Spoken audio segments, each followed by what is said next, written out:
Paano nga ba makuha ang pamilya at ano yung proseso papunta dito sa lugar ng Greenland? Mapagpalang araw ulit sa inyo mga kabayan. Ngayong araw ay ituturo ko sa inyo at ibibigay ko yung information kung paano nga ba makuha ang iyong pamilya papunta dito sa Greenland. Ako nga pala mga kabayan ay working permit ako nung pumunta ako dito sa Greenland. Sa mga nagtatanong kasi kung paano daw ako nakapunta dito, nag-apply lang po ako online sa Work in GL, mayroon silang Facebook page. Kung gusto niyo mga kabayan malaman, may mga video akong ginawa dito sa aking YouTube channel. Meron din po sa aking Facebook page kasi marami pa rin nagtatanong kung paano nga ba daw ako nakapunta dito sa lugar ng Greenland. Bago pala kami nagkakilala ng aking misis ay nag-abroad na pala ako dati sa Saudi Arabia. Bali mga 3 taon din kami LDR ng aking misis kasi nga umabot pa ako ng 6 years sa Saudi Arabia. May mga time nga noon mga kabayan na gustong gusto ko na sana umuwi ng Pilipinas para makasama ko nga yung aking misis. Dahil nga namimiss nga namin yung isa't isa. Ang problema lang ay wala akong sapat na ipon. Sa Saudi Arabia kasi, hindi naman kasi lahat talaga doon malalaki yung sahod. Yung sahod ko doon ay medyo okay naman pero hindi ganun talaga kalakihan. Kaya nga nag-isip ako mga kabayan kung paano nga ba makasama ko yung aking misis na hindi naman kami maghihirap at meron pa rin kaming kinikita. Kasi nga sa Pilipinas hindi ako sinwerte. Sobrang baba kasi ng sahod ko sa Pilipinas. Nung bago pa lang ako gumraduate sa Pilipinas ay nahirapan talaga ako maghanap ng trabaho. Meron naman akong natrabahoan doon kaso yung sahod ko ay below minimum pa. Mas malaki pa nga mga kabayan yung mga sahod sa akin yung hindi mga skill. Kaya sa Pilipinas ay hindi talaga ako sinwerte. Kaya nga dito ako nag-abroad dahil dito ko nakita yung aking swerte mga kabayan sa abroad. Sa 6 na taon ko nga pag-abroad sa Saudi Arabia ay hindi nga ako nakapatayo ng sarili kong bahay. Meron akong napatayong bahay sa mama ko pero hindi naman lahat yung pera ko. May nabili din akong mga lupa pero hindi naman ganun kalawak mga kabayan. Kaya nag-isip talaga ako ng paraan kung paano ako makakaalis sa Saudi Arabia at makalipat ng ibang lugar na makakita din ng medyo malaking sahod. Kaya ito natagpuan kong lugar ng Greenland kung saan nag-apply ako online. Bali yung recruitment pala ay nakabisa dito sa Greenland. Pero pwede tayong mag-apply kahit saan man tayong lugar. Kaya nung time na yun mga kabayan, ay na-hired ako dito sa Greenland. Nung time na yun, nung nagbakasyon ako sa Pilipinas at pagbalik ko ng Saudi Arabia ay buntis nga yung asawa ko. Kaya dapat ay uuwi na ako noon sa Pilipinas. Kaso nga sa sobrang hirap ng buhay, nag-isip talaga ako ng paraan kung paano ako makapagtrabaho sa ibang lugar na makukuha ko yung aking misis. Ito nga yung Greenland ang nagbigay sa akin ng daan para nga makuha ko yung aking misis. Nung bago pa lang ako dito ay pwede ko naman sanang kunin yung aking misis.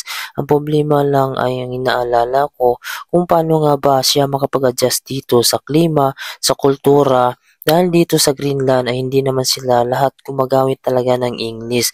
Bali bihira lang yung mga taong gumagamit ng English dito dahil yung priority language nila dito ay Danish talaga.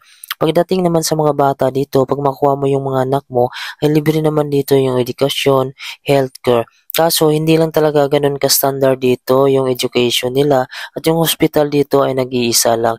Dahil ang lugar ng Greenland ay napaka-isolate sa mga kabayan, isolated area. Kung papasok ka dito ay hindi ka basta-basta makapunta dito, lalo na pag wala kang working permit. Magkaroon ka muna ng 2 visa bago ka makapunta dito at makapagtrabaho sa Greenland. Yung isang visa mo ay singin visa na tinatawag nila kung saan dadaan ka ng Denmark bago ka makapunta dito sa Greenland. Dahil ang Greenland ay sakop ito ng Denmark o kanilang territory. Tapos mayroon ka dapat dito mga kabayan na working permit o yung tinatawag nila ditong Greenland visa para makapunta ka dito at makapagtrabaho. Bago mo kukunin ang iyong pamilya pag nandito ka, ay dapat isaalang-alang mo muna dito. Una, yung klima, yung kultura nila dito at yung lingwahe na ginagamit. Dahil baka pag kukunin mo yung pamilya mo ay hindi makapag-adjust, lalo na yung anak mo ay malaki na mga kabayan, ay mahirapan siya makipag-communicate dito sa mga bata. Dahil nga yung mga kabataan dito ay halos nag-uumpisa pa lang sila dito ng English. Kaya isa din sa dahilan, may mga kakilala ko dito na yung mga anak nila ay hindi naman sobrang saya talaga dito dahil iba talaga sa atin sa Pilipinas pag yung anak mo ay lumaki sa Pilipinas.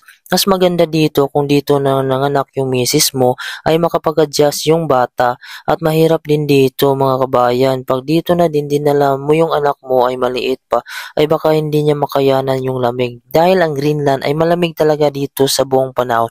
Kung napapansin niyo mga kabayan, tirik na yung araw dito at wala nang gaanong snow pero nagja-jacket pa rin kami at nagga-gloves dahil sobrang sakit nga ng lamig dito kahit nga papunta na ito ng summer. Ang mga ina-allowed nga ng Greenland dito para sa family na pwede nilang makuha. Halimbawa ako mga kabayan, mayroon akong working visa dito or working permit. Yung anak ko na below 18 years old ay pwede ko silang madala papunta dito. At yung partner ko, kahit hindi kayo kasal, ay papasok yan sa cohabitant. Basta nagsama kayo sa isang bahay sa loob ng 18 months. Ang mga requirements pala, una, pag hindi kayo kasal, kailangan mong magkaroon ng certificate or cohabitant paper mga kabayan na kukunin mo ito sa inyong barangay na nagpapatunay at nakasaad doon yung pangalan nyo dalawa ng iyong partner na nagsama kayo sa loob ng 18 months. Dapat iisang lugar kayo mga kabayan. At yung pangalawa ay kailangan i-provide mo ang iyong payslip, ang iyong kontrata at working visa at family picture na din, samahan mo din mga kabayan para patunay na talagang may relasyon kayo. Pag kayo naman ay kasal ay mas madali lang dahil ipakita mo lang yung inyong birth certificate ng inyong anak at yung marriage contract mga kabayan. Yung payslip nyo dito, working visa at family picture. Pwede naman kayong magsadya dito sa pulis mga kabayan at makakuha kayo dito ng form na fill-upan nyo at nakalagay din doon yung mga requirements na kailangan mong i-provide. Yung sa akin pala ang pag-apply ko sa aking misis ay umabot ito ng 3 buwan. Depende ito mga kabayan sa iyong case kung paano nyo ito pinrovide ang mga application paper nyo dahil depende ito sa pagpapatibay ng iyong papel na pinrovide. May kadalasan dito mga kabayan kapag kasal kayo, maabot lang siya ng 1 buwan, 2 buwan. Pinakamataas na itong 3 buwan mga kabayan sa akin. Sa mga panahon kasi ngayon ay hindi pa gaanong mahigpit ang Greenland sa mga ganong paraan na pwede mong makuha ang inyong pamilya.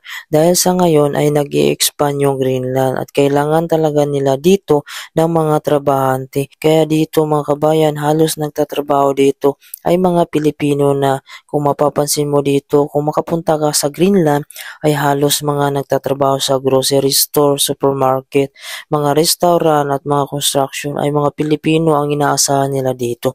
Mataas yung expectation nila sa ating mga Pilipino. Dahil tayo ay panagbigyan tayo ng trabaho, lalo na pag maganda yung offer, ay halos hindi tayo uuwi mga kabayan sa Pilipinas. Lalo na pag may pagkakataon na pwede nating makuha yung ating pamilya, ay talagang dito na tayo mamuhay. Para sa akin, maganda manirahan dito sa Greenland. Sa mga taong ayaw ng maingay na lugar, presko yung hangin, walang mga kung ano-anong issue ang iba to sa iyo. Dahil dito sa Greenland, yung mga tao dito ay napakatahimik, trabaho lang dito sa araw, sa gabi naman ay halos sa loob lang sila ng bahay. Minsan lumalabas naman sila dito mga kabayan, naggagala, pero hindi kagaya talaga sa ibang lugar mga kabayan na kung saan sobrang crowded talaga, maingay, mainit, malapit sa gulo. Dito ay napaka-peaceful mga kabayan sa lugar na ito. Kung napapansin nyo yung lugar natin ay halos walang katao-tao. Kami lang dito nagbabike ng aking asawa. Mayroon pala kami 2 anak ng aking asawa pero hindi ko muna pinasunod dito, kundi pinauna ko muna yung aking misis.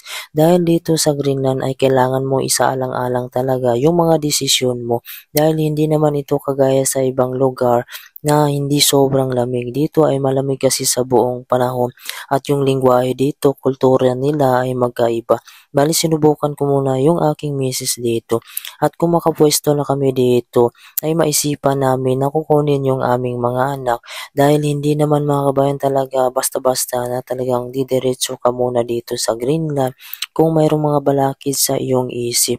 Dahil dito masarap mabuhay mga kabayan pagkasama mo ang iyong pamilya at makapwesto pinaresto ko muna.